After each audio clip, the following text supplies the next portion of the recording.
Now with the slap playing, I do my own kind of hybrid version of it in the way that I hold my hands, because I wanted to find, I'm all about hand efficiency, as you probably noticed. I've tried to, everything that doesn't have to be there to get the sound out, you know, I get rid of, because I consider that wasted energy.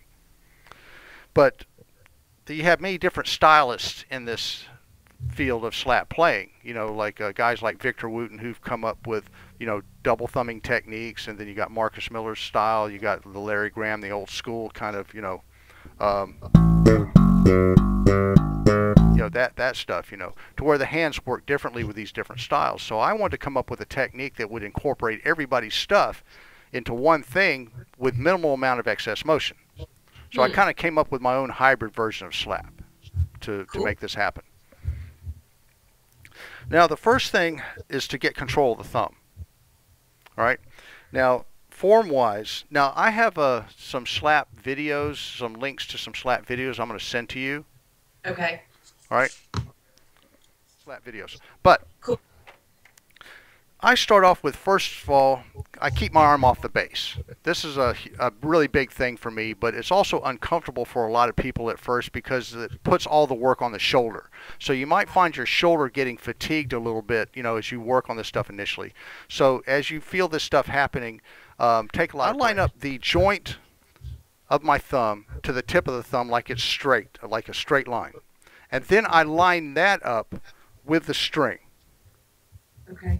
All right, so that my hand, now there's going to be more to this, but my hand will work this way. It'll move this way on the strings, as opposed to letting you don't want the thumb to change angles and move this way.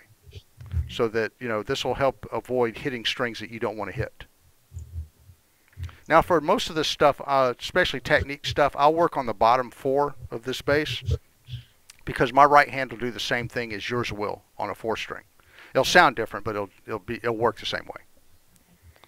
Right, now you want to have your line of attack basically be in a straight line like this, the actual contact point of the thumb with the string. You don't want it to vary this way or this way as you go up and down the strings.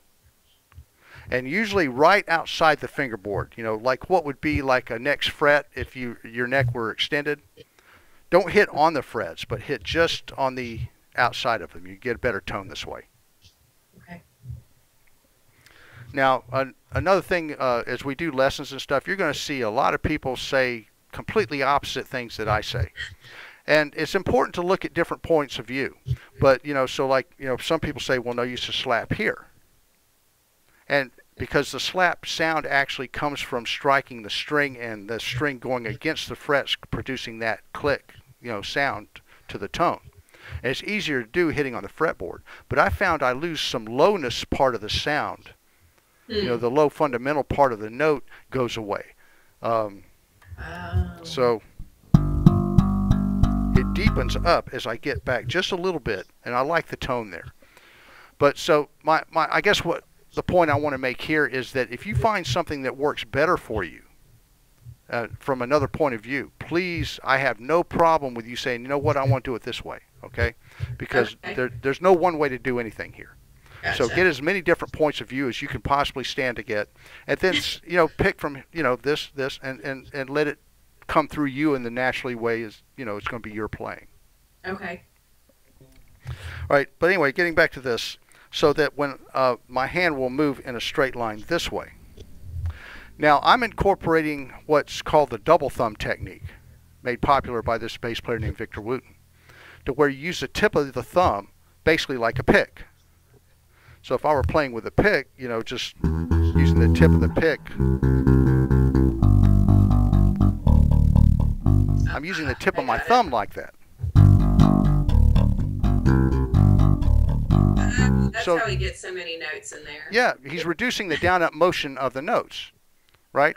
Or down-up motion of the hand, so he's getting more. With one down-up motion, he can get more notes. Because if you combine that with the left-hand stuff, like doing hammer-ons and pull-offs, with one down-up motion, I can get 4 notes. 1, 2, 3, 4. So when you start putting some speed behind that,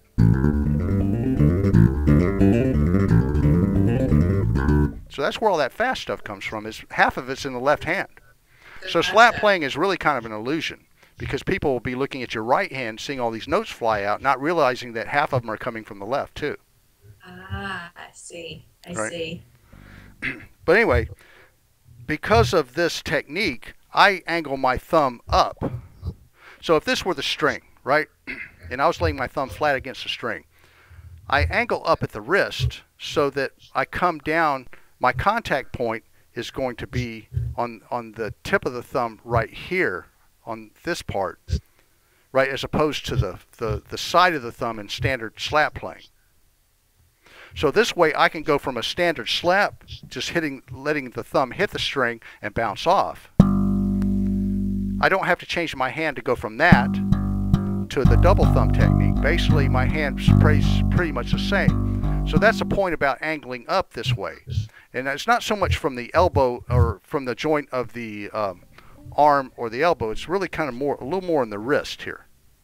Okay. The wrist just kind of comes up a little bit.